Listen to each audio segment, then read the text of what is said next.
Syrian President Bashar al-Assad's attendance at the Arab League summit in Jeddah marks his return to the regional bloc after a 12-year suspension due to his brutal crackdown on the Syrian uprising.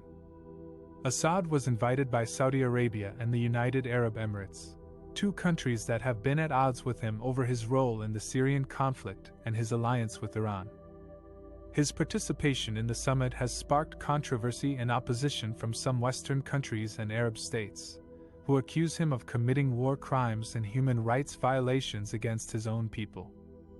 Assad's presence in Jeddah is seen as a sign of his survival and victory in the Syrian war, which has killed more than 500,000 people and displaced millions more since 2011.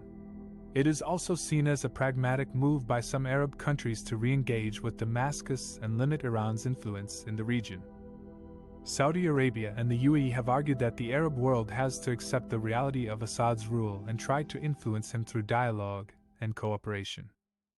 They have also expressed their willingness to help rebuild Syria if Assad agrees to political reforms and the return of refugees. However, Assad has shown little interest in making concessions or showing remorse for his actions. He has insisted that Syria will only accept the return of refugees once Gulf states provide funds for reconstruction. He has also rejected any interference in Syria's internal affairs or sovereignty. He has claimed that his forces have fought against terrorism and foreign intervention in Syria, and that he has the support of most Syrians. He has also thanked Iran for its military and political support throughout the war. Assad's attendance at the Arab League summit is not only a diplomatic breakthrough for him, but also a challenge for the West and its allies. The US and the UK have expressed their dismay and disappointment over Assad's invitation, saying that it undermines the efforts to hold him accountable for his crimes and to achieve a political solution in Syria. They have also warned that Assad's rehabilitation will not bring stability or peace to Syria or the region. They have urged Arab countries to maintain pressure on Assad and to support the Syrian opposition and civil society. Assad's visit to Jeddah is also a test for the Arab League itself, which has been divided and weakened by the Syrian crisis and other regional conflicts. Some Arab countries, such as Qatar and Kuwait, have reservations about welcoming Assad back into the fold, while others, such as Egypt and Jordan, have already restored ties with him. The summit is expected to address some of the pressing issues facing the Arab world, such as the wars in Yemen and Sudan, the drug trade, and climate change.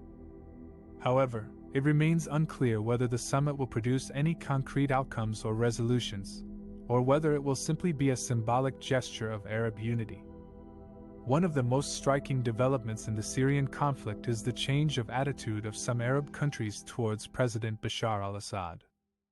After years of supporting the opposition and calling for Assad's downfall, countries like Saudi Arabia and the United Arab Emirates have shifted their stance and supported his rehabilitation as a pragmatic way to deal with the challenges facing the region.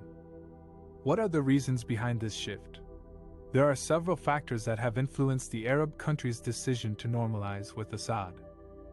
First, they have realized that Assad is not going anywhere. With the help of Iran and Russia, he has managed to regain control over most of Syria's territory and crush the armed rebellion. He has also survived several attempts to isolate him diplomatically, such as the Arab League's suspension of Syria's membership in 2011 and the EU-led sanctions regime.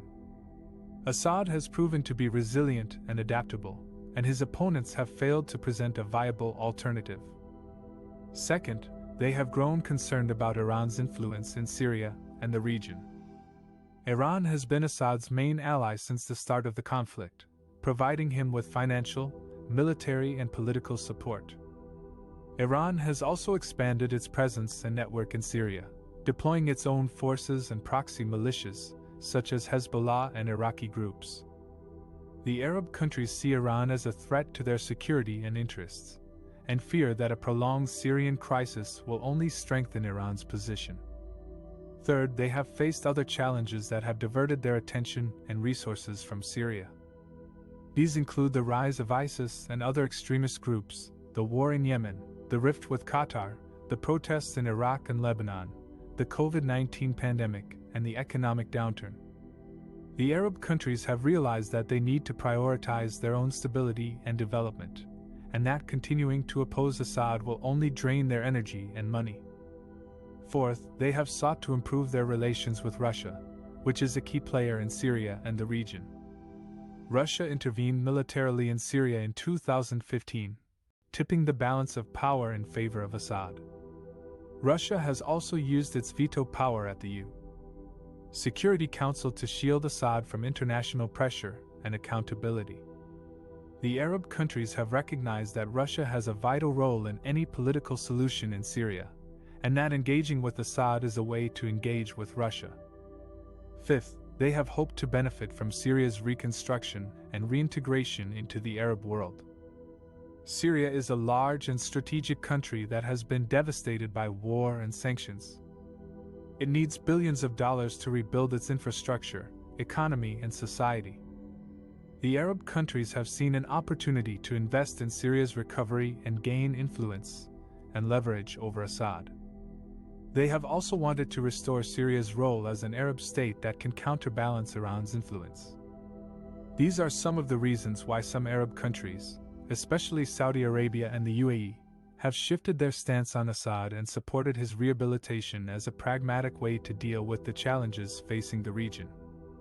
While Assad's attendance at the Arab League summit marks his return to the Arab fold after years of war in Syria, some Western countries and human rights groups have opposed his reintegration and condemned his ongoing atrocities, war crimes, and use of chemical weapons against his own people.